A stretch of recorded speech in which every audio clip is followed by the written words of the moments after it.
Baruch atah Adonai Eloheinu melech haolam asher natan lanu Torah emet v'chaye olam natan petukenu.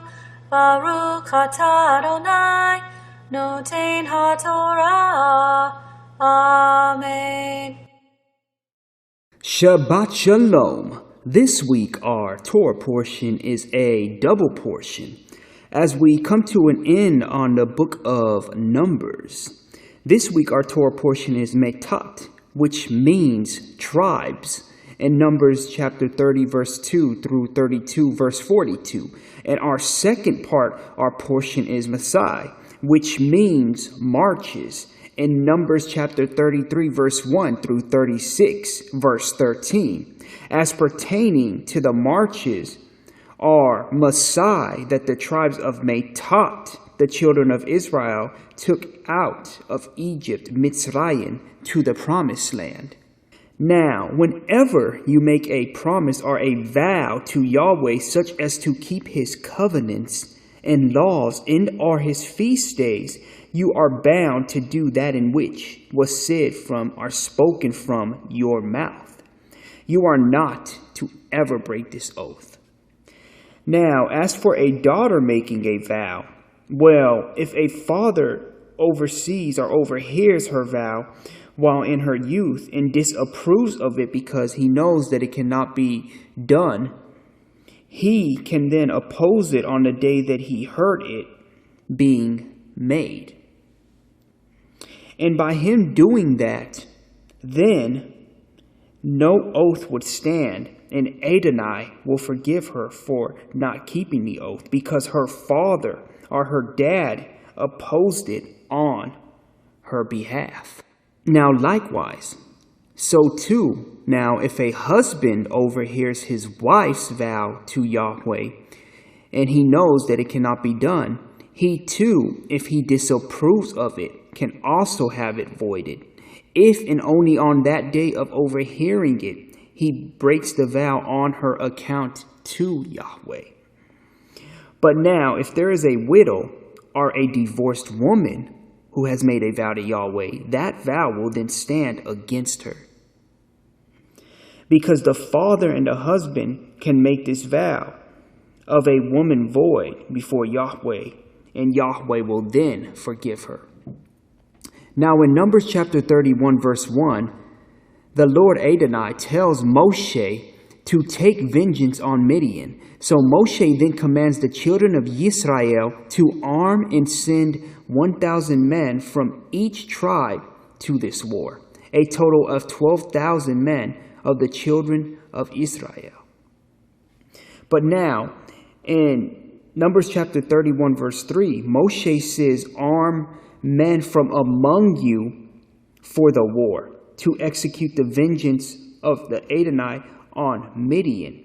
But now the Hebrew word used for arm, hihatzu, may very well be used to mean to remove. Now, vehatza, so Moshe was saying to the men going to battle to remove personal goals and achievements from the battle and die to themselves and live for him. And only think of honoring Yahweh and not themselves, and of executing revenge for Yahweh, which is a great takeaway for all of us. When we do something, we must always do it for Yahweh and not for ourselves and not for the glory of ourselves, but to glorify and to magnify Yahweh. So yichtah Yahweh, magnify Yahweh. We must continually die to ourselves and of personal interest and or gain. So the children of Israel did as Yahweh commanded Moshe, and they killed every Midian male, along with the 5 kings of Midian. But along with the 5 kings of Midian, this time they also killed Balaam, the prophet for hire, which was from our recent Torah portion. Now Balaam, the prophet who told Balak how to get the children of Israel, well, the men to turn to worshiping Baal in particular. Now they killed Balaam with the sword, just as the angel who stopped Balaam on the road his donkey had told him he would do. When the angel of Adonai told him that had the donkey not stepped there and stopped him, he surely would have slain Balaam with the sword. Now the people of Israel kept all the Midian women and their children alive, but Moshe had instructed them to kill any woman who had any type of intimate relations with a man, reminding the children of Israel that it was the Midianite woman who had deceived the children of Israel's males to worship other idols, Baal Peor. But they were also to kill any male child. But for any female who had not had relations or known a man, then they could survive.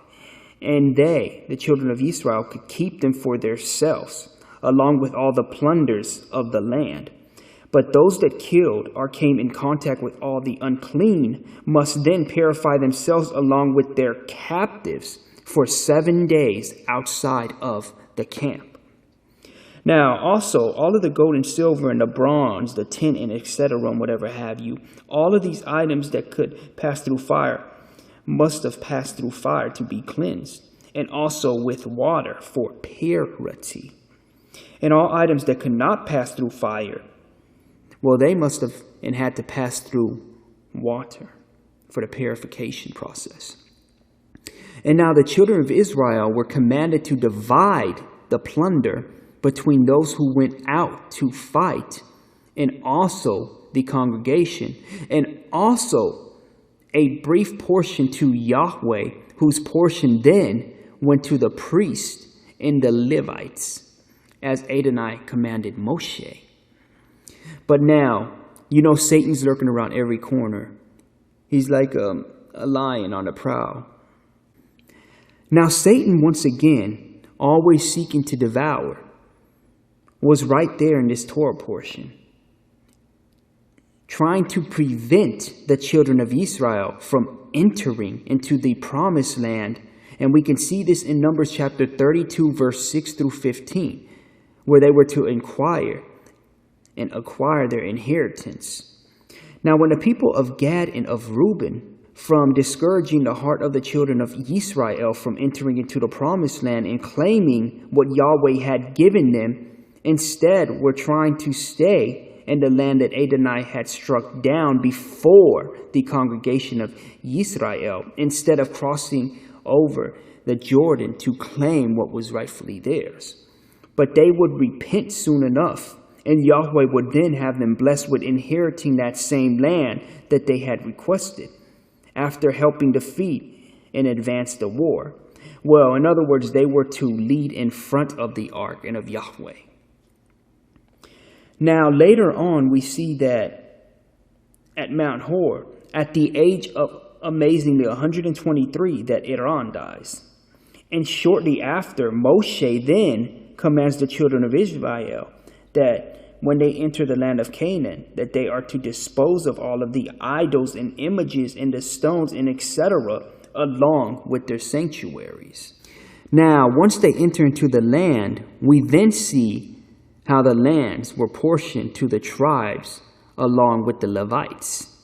Now, along with the Levites' portions given to them, we also see that they were given 6 cities that were to be 6 cities of rescues for those who accidentally slain any person without intent to do so, that they may flee to one of these 6 cities for any manslayer to be safe there until he stands before a congregation for judgment. Now, though Yahweh states that not all murders were without cause, so Yahweh then gives them rules on using certain weapons to kill others. In those cases, then, they were considered murderers, who were then put to death. And if a man killed another man with enmity, he is to be considered a murderer, condemned to death. But those manslayers who are eventually redeemed may stay in the city of refuge that he had fled to until the high priest at that time passes away. But if the redeemed man goes beyond the city limits and the avenger kills him, it is then just at that point. But now Methot ends on Yahweh instructing the daughters of Zelophehad to marry someone of their choosing from the clan of the tribe of their father in order to keep their inheritance. So they then end up being married to the sons of their father's brother. Now in Numbers chapter 33, during the Exodus from Egypt to the children of Israel entering into Canaan, there were 42 stations or locations during the 40 years. And we can see this in Numbers 42 with a parallel to Matthew's account of the 42 generations, leading to our Messiah, Yeshua, in Matthew chapter 1, verse 17. See, you see how Yahweh puts this stuff in it? Everything was already foretold for us. It's so amazing how he does this thing. With everything Yahweh has us doing, it's all for a reason. Now, with these 42 stations, it led the children of Israel along the way through the wilderness for 40 years to where they will enter into the promised land. And as we could see from the account of Matthew, it was 42 generations, and they all led to our Messiah, Yeshua.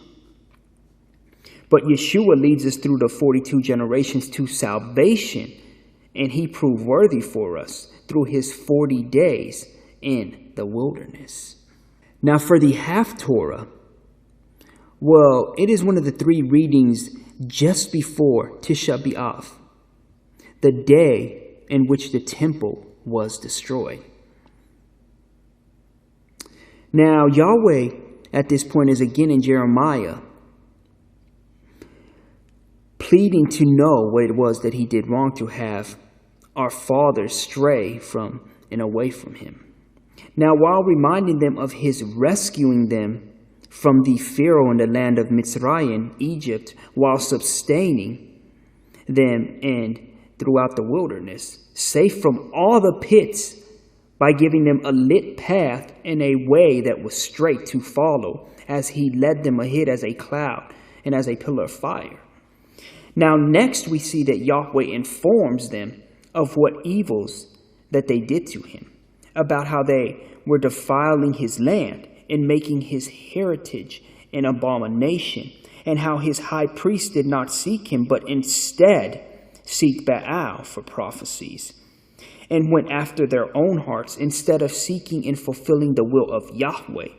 But now in verse 13, he informs them that they turned from him and made their own worthless gods instead.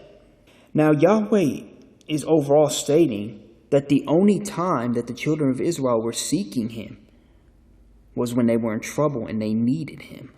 Now, as for our gospel portion, we see that in this gospel portion, that with these parables, that Yeshua is exclaiming that the scribes and the Pharisees are showmen, or else we can say that they are actors, as they present themselves as high and kadosh, but their outer appearance and their acts are otherwise. See, they are all but that, for they teach to others about living the life of a true Torah, and all the while they are doing anything but living a true life of Torah. Now, one of the greatest gems here that Yeshua has blessed those that truly seek to know him is that he is calling out the beast system of the Roman Catholic priesthood order. Where in Matthew or Mattisyahu chapter 23 verse 3, he's clearly stating it when he says and states that you call no one your father, as you only have but one Father. And who is that? Exactly, our Creator Yahweh. But now, what is it that most Catholics do? Think about it for a second. Think about the confessional booth. See, I'm going to tell you what they do. They confess their sins to a man, and on top of that, they call him what?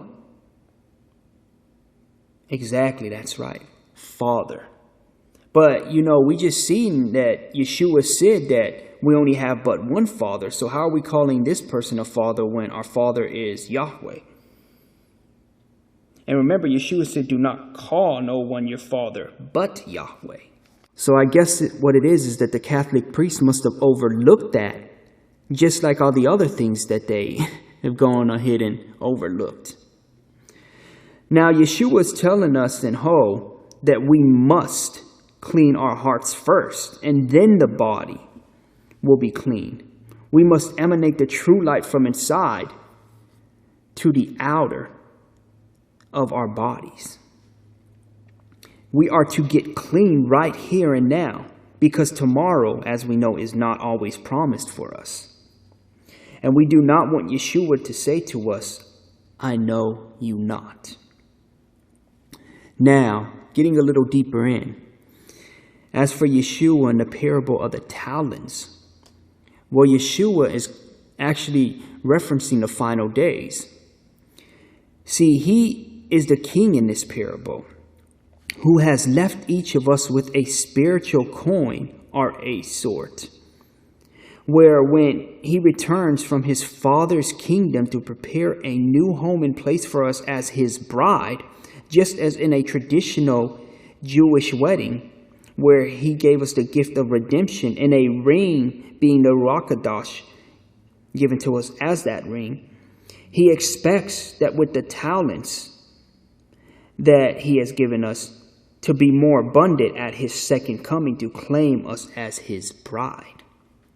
Now, by spreading the true gospel is how we do this, and by living in fulfilling Torah and being true fishers of men, by going out there and spreading the true gospel.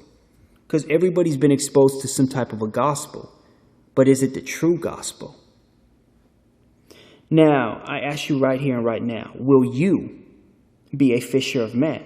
Or will you just bury his talent from shame and or embarrassment from spreading the true gospel, or by living for yourself as what Yeshua would call a sinner?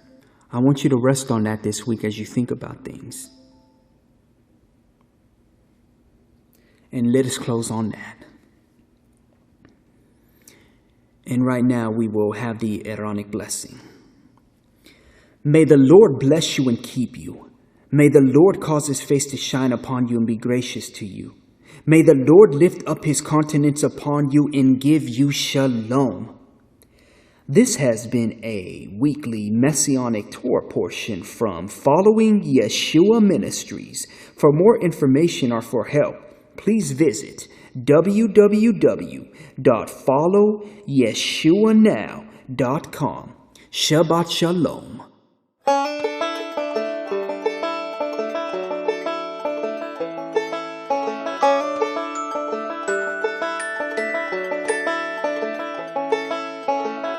אשר היה והווה ויבוא, who was and is to come. My Savior King gave his life for me, and I know he's coming back to bring me home. I know he's coming again. I know he's coming again. Yes, I know he's coming again. I know he's coming again. Oh, he's coming again. He's coming again.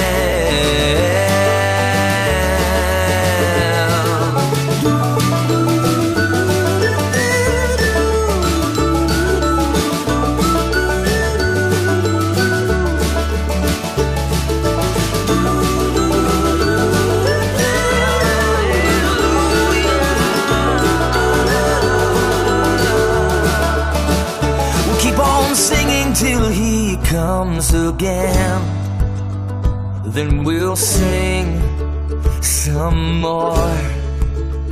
We'll keep on singing till he comes again, until we reach the golden shores. We'll keep on singing till he comes again. Then we'll sing some more. We'll keep on singing till he comes again. Then we'll sing forevermore. Yes, we know he's coming again. Yes, we know he's coming again. We know he's coming again. Yes, we know he's coming again. Oh, he's coming again. He's coming